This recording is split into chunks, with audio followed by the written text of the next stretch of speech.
अली हसन जरदारी साहब।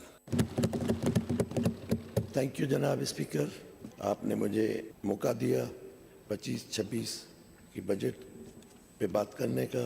अज मूंखे एजाज़ हासिल है तो मां पाकिस्तान पीपल्स पार्टी जे नए माली साल जी 25-26 जी बजट पंहिंजी कारकर्दगी मुस्तक़बिल जे मनसूबनि ते ख़्यालनि जो इज़हार कया। असांजी सिंध हुकूमत जनाब आसिफ अली ज़रदारी साहब, बिलावल भुट्टो ज़रदारी ऐं मुंहिंजी अदी फरियाल ठाकुर साहब, सिंध जे वज़ीर आला सैयद मुराद अली शाह जे अज़म सां सिंध जी तरक़ी खे सिर्फ़ु हिकु मक़सदु न पर हिकु ज़िम्मेवारी सम्झूं था।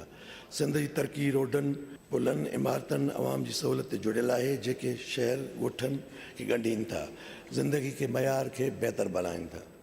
अवामी सहूलियत बाद मयार इंफ्रास्ट्रक्चर जी फराहमी गॾियल तरक़ीअ सां असांजी हुकूमत जी तरजीह जो हिसो आहे जेके सिंध जे रोशन मुस्तक़बिल ॾांहुं वठी वञनि थियूं।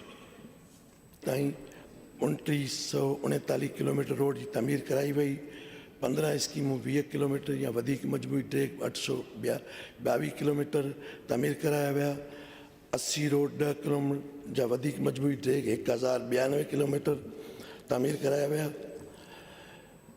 मुख़्तलिफ़ स्कीमूं मुकमल करायल स्कीमूं बदीन ज़िलो 22 स्कीमूं 163 किलोमीटर, ठट्टो ज़िलो 10 स्कीमूं 226 किलोमीटर, सिजावल ज़िलो 900 स्कीमूं 49 किलोमीटर, डंडो अलायार ज़िलो 10 स्कीमूं 52 किलोमीटर, डंडो मोहम्मद खान 3 स्कीमूं 13 किलोमीटर, जामशोरो ज़िलो 14 स्कीमूं 77 किलोमीटर, हैदराबाद ज़िलो 6 स्कीमूं 38 किलोमीटर, थरपारकर ज़िलो 15 स्कीमूं 150 किलोमीटर, उमरकोट 11 स्कीमूं 90 किलोमीटर, मीरपुर ख़ास ज़िलो 9 स्कीमूं 27 किलोमीटर, सांगड़ ज़िलो 34 स्कीमूं 430 किलोमीटर, दादू ज़िलो 7 स्कीमूं 60 किलोमीटर, शहीद बेनज़ीराबाद 18 स्कीमूं 502 किलोमीटर, नौशहरो फोरस ज़िलो 12 स्कीमूं 111 किलोमीटर,